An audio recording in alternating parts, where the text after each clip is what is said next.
Seja bem-vindo a mais uma entrevista do Jornal Económico. Estamos na cidade do Barreiro para entrevistar o presidente da autarquia local, Frederico Rosa, a quem agradeço desde já a sua presença e por nos receber aqui no Moinho de Vento, agora renovado, um dos 20 que compõem aqui a zona ribeirinha da cidade do Barreiro.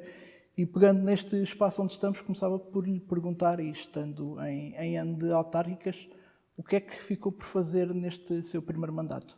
Olha, ficou muita coisa por fazer, acima de tudo, porque nós tínhamos quando nos candidatámos, tínhamos muita percepção que o Barreiro atravessava um período de estagnação muito grande.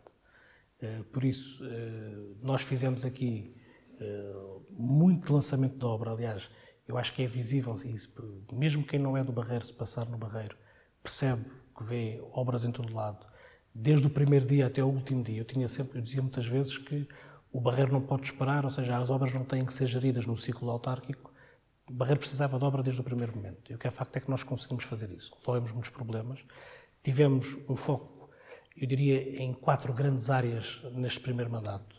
Mas o que é facto é que vais ter sempre muito problema por resolver e nós ainda temos. Ou seja, o caminho está longe de estar finalizado, mas não temos dúvidas nenhumas que o caminho é este, é investir na cidade, reabilitar espaços. Este moinho é um bom exemplo disto. Mesmo aqui ao lado temos um moinho que ainda esta semana recebemos o visto do Tribunal de Contas para avançar com a obra. É andar neste caminho de reabilitação, de investimento na cidade, de criar novas dinâmicas, novas centralidades. Eu acho que conseguimos fazer nestes 4 anos esse percurso, mas é um percurso que não acabou ainda, obviamente. O Barreiro foi sempre uma cidade que na sua história está ligada à indústria. Numa altura em que vivemos esta crise provocada pela pandemia, o que é que a cidade pode aproveitar desse poder industrial para captar, nomeadamente empresas, startups e até empresários para investirem e posicionarem-se aqui no município? Olha, o Barreiro tem uma coisa que eu diria que nós barreirenses sabemos, mas quem não é do Barreiro desconhece, é que tem uma qualidade de vida enorme e uma qualidade de vida crescente. Aliás, nós estamos aqui no centro da cidade, de uma cidade, como disse bem, muito associada àquela vertente industrial, à ferrovia. Eu diria que foram os 2 grandes polos de desenvolvimento históricos do Barreiro, foi a CUF e a ferrovia, mas temos aqui, assim, diria, a escassos metros de uma praia fluvial fabulosa, que no verão está sempre cheia. Temos umas zonas ribeirinhas, nós renovamos muito zonas ribeirinhas, numa extensão muito grande, para as pessoas poderem fazer o seu jogging, os seus passeios, estarem em família. Eu acho que o Barreiro tem muita qualidade de vida. Depois, na componente que frisou bem, da parte empresarial, nós desde logo fizemos uma coisa que tem sido um grande desbloqueador para podermos captar investimento. Nós criámos um regulamento de incentivo ao investimento. E este regulamento de incentivo ao investimento o que é que faz? Faz desde logo com que, indexado à criação de postos de trabalho, quem queira cá investir tenha uma redução grande, que seja ao nível de IMI, seja ao nível das taxas de construção que vai pagar, seja ao nível de outras componentes, muitas vezes, do investimento, que a nível autárquico nós conseguimos melhorar. E muitas vezes estes descontos podem ir até 60%, 70%, 80%. E é uma componente muito forte e já está em funcionamento, diria, há cerca de 1 ano. Já tivemos empresários que optaram por vir para o Barreiro, exatamente porque temos esta ferramenta, eu diria, que acrescenta competitividade à escolha. Depois estamos também, e isto é uma notícia, a mim orgulha-me muito, e frisou isso agora na sua questão, estamos em fase de construção da nossa Startup Barreiro. Startup onde é que vai ser criada? Numa antiga fábrica da CUF. E é uma imagem que eu acho que o Barreiro tem que ter muito, que é esta imagem do ser fabricado no Barreiro. A CUF, eu diria que foi um paradigma daquilo que é o empreendedorismo antes de se falar em empreendedorismo. Obviamente, estamos analisando à época com aquilo que era, diria, a visão da época, mas foi um grande polo de desenvolvimento. O Barreiro sofreu muito quando a CUF, com o desaparecimento da CUF, as nacionalizações, depois as diversas empresas que foram, diria, sendo segmentadas e foram desaparecendo. Isto custou muito ao nível da empregabilidade no Barreiro, também ao nível das pessoas com qualificações que cá moravam. O Barreiro tinha, eu diria, muitos engenheiros, seja por via da ferrovia ou por via da fábrica. Era uma terra cheia de qualificações, perdeu muito. E nós, nesta componente, apelando ao investimento, tentando captar, e aqui é algo que também extravasa a autarquia, mas que a autarquia tem que estar, eu diria, sempre em cima, com projetos âncora de nível nacional. Nós, por exemplo, na questão do aeroporto, quando defendemos o aeroporto aqui assim, muito ligado às acessibilidades rodoviárias Barreiro-Montijo, para poder exatamente capitalizar aquele que é o grande parque industrial do Barreiro, e é público, que é a Baía do Tejo, os terrenos da antiga CUF, que tem uma capacidade de instalação de empresas, uma capacidade de logística, eu diria, muito forte. E nesta conjugação entre uma terra com qualidade de vida, uma terra com uma grande capacidade de mobilidade, mudámos agora a frota toda dos nossos autocarros para 60 autocarros a gás. Uma terra com, eu diria, com capacidade de poder acolher e capitalizar projetos novos, com a startup que está agora em construção, com os terrenos industriais que existem na Baía do Tejo. Eu acho que nós temos aqui assim um ecossistema com capacidade para captar investimento, empresas, postos de trabalho, garantindo a quem vem para cá investir, mas também a quem vem para cá trabalhar, uma qualidade de vida, diria, muito acima da média. E tem havido algum tipo de sinergias entre a autarquia e o governo para captar algum do investimento da chamada bazuca europeia para... Sim, vai ser, tem havido desde a primeira hora. Aliás, eu até juntava aqui uma entidade terceira, que é a própria Baía do Tejo, uma entidade pública também, como gestora do parque, tem um papel fundamental. Estas sinergias são fundamentais e vão para além do PRR, da bazuca, como nós a conhecemos. Aliás, eu costumo dizer que a bazuca é fundamental, é muito importante que ela venha o mais rápido possível, mas há mais instrumentos e mais ferramentas financeiras para além da bazuca e nós não podemos esgotar a nossa capacidade de criação e de execução naquilo que é a bazuca. Desde logo pensando também em outros fundos, como o Portugal 2030, que também está aí para chegar. Agora, estas sinergias são fundamentais porquê? Porque nós temos que ter a ambição de ter, e o Barreiro tem muito esta ambição, de ter projetos que não só qualifiquem e requalifiquem o Barreiro, mas também criem sinergias com os concelhos aqui à nossa volta e com a própria capital, com a própria Lisboa. E isto são projetos supramunicipais. Eu diria que são projetos de impacto regional e nacional que têm que estar alinhados numa lógica, desde logo, governativa, poder local. A própria área metropolitana de Lisboa, eu diria, na sua sinergia também tem que estar envolvida e, obviamente, este alinhamento e esta sinergia, eu diria, que desde que cá entrei, desde o dia 1, que temos procurado e mais tem-se feito sentir. Tocou ainda há pouco na questão do aeroporto e na defesa do aeroporto. Em 2018, numa entrevista ao Jornal Económico, disse que o novo aeroporto podia ser a alavanca para desenvolver a margem sul do Tejo. Pergunto-lhe como é que tem visto toda esta questão em redor da localização do aeroporto, mas também o facto de algumas autarquias terem o poder de poderem vetar infraestruturas deste tipo. Olha, eu tenho uma opinião, diria que é, desde a primeira hora, em tudo igual. Primeiro, acho sinceramente que um aeroporto, aqui assim, aliás, na altura, até numa entrevista que foi, penso que há 2 anos e pouco, que também ao Jornal Económico disse que o aeroporto era fundamental, assim como a ligação Barreiro-Montijo e Barreiro-Seixal. Porquê? Porque é muito importante criar uma massa crítica em todo este arco ribeirinho. É impensável que hoje alguém do Barreiro queira ir à Almada, o trajeto mais fácil ser apanhar o barco para Lisboa e depois apanhar o barco novamente para Almada, por exemplo. E o mesmo é válido para o Montijo ou para o Seixal. E é importante criar massa crítica neste arco ribeirinho sul, desde logo, aliás, algo que já está previsto, sufragado na própria Assembleia da República, no Plano Nacional de Investimentos, os atravessamentos destes braços de rio entre Barreiro-Montijo e Barreiro-Seixal. Isso é fundamental. O aeroporto, não tenho dúvidas que pode ser uma grande alavanca, nomeadamente para os terrenos da Baía do Tejo. Os terrenos da Baía do Tejo, para as pessoas poderem se situar, estão em linha reta a cerca de 1 km do aeroporto, da base aérea do Montijo. Estamos a falar de terrenos do Estado, são terrenos públicos, de vocação industrial, de logística e de serviços, que com uma acessibilidade estão a 1 km do novo aeroporto do Montijo. E não tenho dúvidas nenhumas que o aeroporto, com esta ligação, vai capitalizar aquilo que são terrenos públicos para a criação de emprego e para uma dinâmica de investimento e de empregabilidade que não apenas o Barreiro precisa, eu diria que toda a margem sul precisa. Sobre este processo, todos nós temos acompanhado, eu tenho acompanhado desde sempre. Há uma coisa que disse desde a primeira hora, eu não sou de acordo que se mudem regras a meio do jogo. E isto é uma posição de princípio e é válido para qualquer projeto. Nós tivemos aqui 2 projetos, desde o aeroporto no Montijo ao próprio terminal de contentores. Passámos pelo mesmo ciclo que tinha a ver. O aeroporto teve estudo de impacto ambiental positivo, o terminal de contentores teve estudo de impacto ambiental negativo.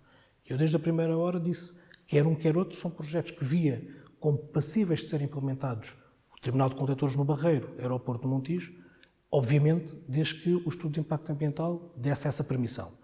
Por isso, e a posição é a mesma, diria, para ambos. Se num chumbou, e nós não iremos contra um estudo de impacto ambiental, apesar de acharmos e continuarmos a achar que o Barreiro tem capacidade de expansão portuária, porque já temos 2 portos, um de Graneiros e um porto de líquidos, e eu diria, entre os 2, temos um território que é passível do aumento da atividade portuária no concelho. Não este projeto que estava em avaliação, mas temos que ter capacidade de reequacionar um outro projeto de aumento desta capacidade portuária e na capacidade aeroportuária com esta capacidade de alavanca de toda esta economia. E eu digo muitas vezes, dou este exemplo, nós falamos com, e também tem sido uma das marcas que temos deixado, falamos com investidores, eu diria, praticamente todo o mundo. E não há um que uma das primeiras perguntas que faça, se não mesmo a primeira, quando vêm cá investir, é perguntar, então o aeroporto sempre vem para o Montijo. Isto eu diria que marca bem a importância para que quem investe também esta acessibilidade aeroportuária pode ter e o impacto que ela pode ter nesta região. Não fugindo à pergunta, porque eu acho que é fundamental, como é que eu vejo a questão de as autarquias poderem vetar, porque é isso que falamos, um projeto, uma autarquia poder vetar um projeto de âmbito nacional de relevância estratégica para o país. Eu diria que não concordo com que se mude as regras do jogo, mas acho que tem que haver uma clarificação nesta lei. Até para que as autarquias não sejam reféns de poder vetar para ganhar maior capacidade de negociação e com isto está-se a adiar ad eterno um projeto que é estratégico para o país. Agora as autarquias têm que ser ouvidas, ponto, não tenho a menor dúvida. As autarquias, eu diria que, não sendo possível consenso, tente-se obviamente tentar procurar sempre, mas a sua posição tem que ser incorporada. Agora, se vamos partir para um novo processo, porque a ANAC obviamente declarou-se, eu diria, quase incapaz de começar a instrução do processo, porque autarquias não deram parecer positivo. É importante haver esta clarificação, porque há uma coisa que eu não tenho dúvidas. Estamos há 50 anos a discutir localização do aeroporto. A pandemia vem-nos dar aqui, assim, eu diria, um parênteses na pressão que todos sentíamos na expansão aeroportuária. Não podemos estar mais de 50 anos a refletir. Eu diria isto muito no Barreiro, não no aeroporto, mas em questões locais, eu dizia muito isto. Nós não podemos estar décadas e décadas a discutir e a refletir e a fazer dossiês quando tínhamos um concelho que se degradava dia para dia. É preciso refletir, é preciso ter pensamento estratégico, mas é fundamental ter capacidade de concretização. E essa foi, localmente, a marca que eu tentei imprimir nesta governação local. Por isso, a nível nacional não posso ter um pensamento diferente. É importante refletir, é importante analisar, mas é muito importante concretizar. E não vivermos num país e em projetos que são eternamente adiados. 50 anos parece-me muito tempo para se refletir na localização do aeroporto. Pegando nesse ponto dos projetos adiados, a terceira ponte continua a ser uma opção e uma prioridade seria importante para o município? É uma prioridade, é importante para o município, mas eu acho que acima de tudo é fundamental para o país. Aliás, eu às vezes sentia-me quase, diria, desacompanhado nesta reivindicação da terceira ponte, que às vezes parece que as pessoas estão envergonhadas de a dizer. Não, nós achamos que a terceira ponte é fundamental e eu fiquei muito satisfeito quando ainda há uns meses atrás ouvi na Assembleia da República a Presidente do Conselho das Obras Públicas dizer que a terceira ponte é o grande missing link no atravessamento ferroviário norte-sul que fica a falta a fazer. E eu não tenho dúvidas nenhumas disso. Não tenho dúvidas nenhumas disso. Não é um projeto sequer local. A terceira travessia é um projeto, eu diria, de âmbito nacional e internacional. É o projeto que vai nos permitir ter este missing link completo, ligação norte-sul, através de um atravessamento do Rio Tejo. Eu diria, uma prioridade. Sei perfeitamente que o dizer que é uma prioridade não quer dizer que seja para ontem, porque é preciso ter condições para executar.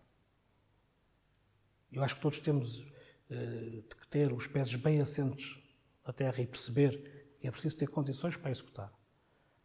É preciso, obviamente, perceber a dimensão estratégica, diria, desta ligação, mas é importante não arremeter para as calendas e perceber que é um projeto de impacto nacional e internacional. E por isso estava a dizer, fiquei extremamente agradado quando vi a Presidente do Conselho de Obras Públicas em Assembleia da República dizer exatamente isto, que é o grande missing link que faltava naquilo que é um projeto de dimensão nacional e, obviamente, tem um impacto tremendo também a nível local, e o local não é apenas no Barreiro, eu diria local no Barreiro e neste arco ribeirinho todo que está aqui a ladear-nos. Falou no início desta nossa conversa sobre a reabilitação que tem sido feita na cidade do Barreiro. Pergunto-lhe em concreto para o setor da habitação, o que é que o município tem previsto para a médio prazo? Olha, o PRR vai nos dar uma oportunidade única na habitação. E eu acho que é muito importante. Nós ficamos muito, quando muitas vezes falamos em habitação de âmbito municipal, na habitação social, que é fundamental. E nós temos carências na habitação social. Temos carências em mais habitação social, temos carências em melhorar a qualidade da habitação social existente. E temos projetos já finalizados à espera de que o PRR entre para os submeter de imediato, porque projetos que nós já o tínhamos feito, que anteriormente eram financiados a 50% e agora com o PRR é possível financiar a 100%. E já os temos, eu diria, como costuma dizer, na culatra, para que assim que abra os poder colocar. Mas é muito importante um programa de habitação para todos. E falamos aqui muito de habitação acessível, habitação de rendas condicionadas, eu diria, às vezes escolham a nomenclatura, mas é muito importante que hoje em dia os jovens possam fazer a transição da casa dos pais para uma vida autónoma, seja sozinhos, seja a dois, no início de constituição de família, em condições, eu diria,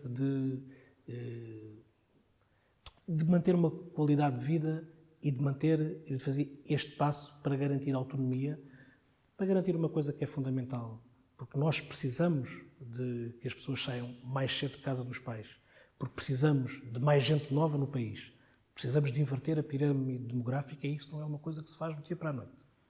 Mas ninguém o vai fazer se não tiver condições para fazer. E nós temos no Barreiro, também no âmbito do PRR e no âmbito de outros programas, já identificado diversos terrenos que são autárquicos, onde vamos ter uma grande aposta também, não só requalificação e uma nova habitação social, porque faz falta, mas também ter aquilo que eu digo muitas vezes, habitação para todos, para que os barreirenses não tenham que optar por outro lado para poderem fazer esta transição, possam ficar na terra, possam ficar na sua terra e com isto não só rejuvenescer o concelho, mas garantir que toda esta faixa etária consegue dar este passo de autonomia da sua vida, de início de uma vida familiar e início da sua dependência e não ter que ficar, eu diria, até aos 30 e muitas vezes mais em casa dos pais por falta de condições de ter a sua habitação. Eu acho que vai ser uma oportunidade de ouro, e não é para o Barreiro, é para o país, de fazer esta transição. Esse sim é um dos projetos que eu acho que o PRR, a célebre bazuca, vai-nos trazer algo que é verdadeiramente estratégico para o país. Para o Barreiro também o é. O Barreiro é um concelho com uma população muito envelhecida e que precisa também deste rejuvenescimento. A mobilidade e a sustentabilidade são dois pontos cada vez mais importantes para as modernizações das cidades. Falou há pouco da renovação da frota dos autocarros. O que é que o Concelho do Barreiro tem feito para se tornar cada vez também mais numa Smart City? Sim, olha, eu digo, é um chapéu, muitas vezes cabe tudo, Mas, como eu digo, é preciso depois aquela capacidade de concretização e temos que colocar projetos concretos, que é o chapéu, eu diria, do ambiente e da digitalização das novas tecnologias, onde depois tem esse grande chapéu também, que é as Smart Cities. Permito-me começar no ambiente e acabar nas Smart Cities. Não foi só, nós fizemos uma grande... O Barreiro, diria, historicamente, está associada àquela cidade da poluição, por causa das fábricas. E é uma imagem que está muito enraizada no Barreiro. Quem é do Barreiro sabe que já não é assim. Nós temos uma praia maravilhosa aqui bem ao lado, temos um rio despoluído, temos uma cidade com muito verde, que respira, mas temos que passar essa imagem aos que não são de cá. Qual foi o nosso grande, no âmbito do ambiente? Tivemos, eu diria, 3, 4 grandes eixos. Primeiro, renovação da frota. Tivemos que refazer uma candidatura e refazer todo o racional económico para poder avançar e operacionalizar muito rápido a renovação e alargamento da frota. E fizemos praticamente, desde que chegámos, 1 ano e meio depois, já tínhamos a nossa frota, 1 ano e meio, 2 anos depois, tínhamos a nossa frota já a rolar pelo Conselho. Mudámos toda a iluminação pública do Barreiro para a iluminação LED, o que permitiu-nos diminuir em grande medida a nossa pegada de consumo de energia e grande parte das luminárias, já com capacidade para a telemetria, para poderem ser ajustadas, eu diria que o nome técnico é trimadas, diria à distância, e já temos essa capacidade. Em quase 3 anos e pouco, vamos plantar não, porque elas praticamente já estão todas plantadas, quase 2.000 árvores em contexto urbano. E temos 2 projetos que são verdadeiramente simbólicos disto que eu lhe estou a dizer. Bem aqui ao lado, o terreno aqui da Miguel Paes, que era um baldio cheio de areia e que hoje é uma zona que é extraordinariamente fluida, com mais de 100 árvores plantadas e com uma zona que eu diria que ganhou uma nova vida. E um pouco mais para lá, aquilo que era uma zona, no Barreiro, que é conhecida como a zona do Polis, que é uma zona frente para o Rio Coina, bem perto da Estação dos Barcos, que é uma zona estagnada há 10 anos, inacabada, onde só aí nessa zona foram plantadas. Não só foi refeito todo esse parque, como foram plantadas mais de 600 árvores. No meio destes 2 projetos, estamos agora a iniciar, se passarem lá o verão, mesmo em frente aos barcos, uma nova zona de acessibilidades, não só com melhores acessibilidades rodoviárias, e rodoviárias aqui também para os nossos transportes públicos, com quase 300 árvores plantadas, com passeios mais amplos, para as pessoas usufruírem e fruírem cada vez mais e melhor do Barreiro. Da parte, e fazendo agora a passagem para a parte tecnológica, há uma coisa que foi fundamental. Nós, 1 ano antes da pandemia, demos um salto gigantesco a nível de informática e de digitalização. Aliás, nós fomos distinguidos pelo Observatório das Autarquias Locais, exatamente com um prémio dentro desta área. E ganhámos capacidade, 1 ano antes da pandemia, de poder ter gente em teletrabalho, de poder... Eu hoje, no meu telemóvel, posso ver que processos é que existe na Câmara, e antigamente tínhamos que mandar alguém ao arquivo buscar em papel todo o processo, e são essas pequenas coisas que nos começaram a pôr no caminho também disto que é ser Smart City.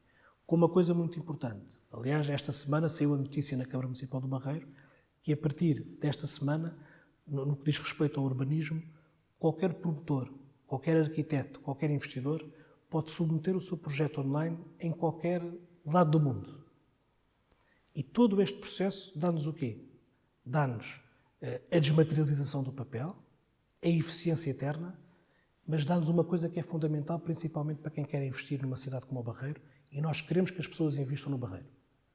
Uma diminuição brutal no tempo de resposta que a Câmara tem aos investidores. E nós sabemos que muitas vezes isso é um aspecto decisivo para se investir.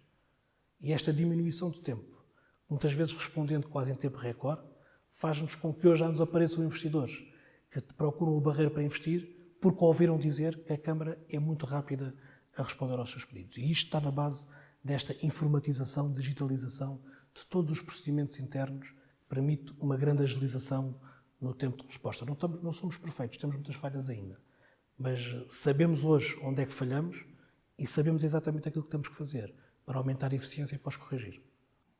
Vou pegar precisamente naquela expressão que usou no início desta resposta do Barreiro ser uma cidade com a sombra industrial. A conceituada editora de turismo, a Lonely Planet, citou o Barreiro há umas semanas atrás, descrevendo-a como uma antiga cidade industrial que lentamente tem saído das sombras desse seu passado. Pergunto-lhe se já percebi que concorda com esta descrição, e pergunto-lhe o que é que o Barreiro tem para oferecer a quem o queira visitar, mas também a nível de quem quer investir no turismo na cidade. Aliás, quando saiu a publicação, eu devo ter recebido mais de 1000 mensagens de munícipes a partilharem comigo a publicação. É sempre uma coisa, eu diria, que nos enche de orgulho, porque sentimos que quem está de fora sente este esforço que está a fazer, que o Barreiro está a fazer para sair deste carimbo, deixa-me dizer-te assim, porque o carimbo também é uma coisa muito da era industrial, deste carimbo que teve da cidade poluída. E está a fazer um esforço muito grande e tem-o feito já há muitos anos. Eu acho que é um pouco naquele complemento que eu estava a referir há pouco. Nós temos feito um grande... Primeiro, nós temos ido ativamente atrás de investimento. E vamos ativamente falar com investidores, com fundos, com gente que quer investir, porque é muito importante que conheça o Barreiro. E aquilo que muitas vezes sentimos é que o Barreiro era uma terra que já tinham ouvido falar, mas que não a conheciam. E não há melhor, diria, desbloqueador de conversa do que vir trazer um investidor a almoçar ali à nossa Avenida da Praia, com uma vista fantástica sobre Lisboa, e que diz, muitas vezes, como é que eu nunca conheci esta vista maravilhosa. Isto é o primeiro desbloqueador, muitas vezes, que nós tentamos fazer. Depois, todos esses procedimentos que temos vindo a falar, da parte da redução brutal do tempo de resposta da Câmara aos investimentos, do regulamento de incentivos ao investimento, da melhoria da qualidade de vida que um habitante hoje no Barreiro pode ter, tudo isto eu diria que são alavancas que nós temos que dar a conhecer e promover do nosso território. Nós estamos a ter um processo muito engraçado. Estamos a ter um processo de, hoje em dia, muito residente em Lisboa, muitas vezes paga 1000 euros por uma casa alugada, por um T1, por um T2, por uma casa alugada, pode vir para o Barreiro e por quase metade desse valor ter uma casa sua, um T2 ou T3, com qualidade de vida, com acessibilidades. O teletrabalho hoje também veio ajudar a esta desconstrução, que o Barreiro é uma cidade longe, que não é. Estamos a 20 minutos do Terreiro do Paço e temos autocarros em toda a malha urbana e rural do concelho, com uma frequência muito grande de passagens. Por isso estamos perfeitamente inseridos e as pessoas aqui podem ter a sua mobilidade e não estar dependentes do seu carro para se poder deslocar. Tem zonas, diria, cada vez mais renovadas, e esse é um grande esforço que temos feito junto ao rio. Tem uma praia, eu diria, fabulosa. Tem cada vez mais... E o Barreiro sempre teve isto. O Barreiro é uma cidade com muita vida, com muita cultura, com muita atividade esportiva, com muito para fazer para eles e para os seus filhos. E é tudo isto que nós temos que dar a conhecer a quem não é do Barreiro. Porque quem é do Barreiro conhece esta realidade. Mas o Barreiro tem que se saber posicionar e promover também para quem está fora. E é esta abertura, eu costumo dizer, esta entrada da aragem nova, que nós também, desde o dia que entramos, procuramos trazer para o Barreiro. E hoje vemos este processo que muita gente é vir para o Barreiro, alguns filhos da terra que saíram e hoje estão a regressar, mas também muita gente que não tem ligações ao Barreiro, apenas visitou e conheceu e escolheu este como local para morar, para constituir família, pela qualidade de vida que oferece. E isso para nós é muito importante, porque, eu diria, é este arejamento que o Barreiro precisa, mas temos que continuar a fazer este esforço de colocar o Barreiro no mapa e, muitas vezes, na shortlist das opções para se investir ou para se morar. Porque é muito importante começar a aparecer. Quando começarmos a ser olhados desta forma, eu diria que o nosso posicionamento vai se alterar. Publicações, como estava a dizer, eu diria, são primeiro um contributo para o nosso orgulho, ficamos muito satisfeitos, mas também são um contributo para validar este caminho que se está a fazer do Barreiro, a sair desta sombra industrial, que a gente não a quer perder, porque faz parte da nossa identidade, mas que não seja associada a uma poluição e a uma cidade cinzenta, seja associada cada vez mais a uma cidade que sabe fazer, porque já o provou com a indústria, a uma cidade com qualidade de vida, a uma cidade, eu diria, com tudo para que as pessoas possam aqui ser felizes. E isto é algo que a gente quer prosseguir o trabalho. Frederico Rosa, uma vez mais, muito obrigado por esta sua disponibilidade em nos receber aqui nesta que é também a sua casa. Certamente voltaremos a falar numa outra oportunidade. Desse lado já sabe, pode ver estas e outras entrevistas, bem como todo o resto da atualidade noticiosa em jornaleconómico.sap.pt.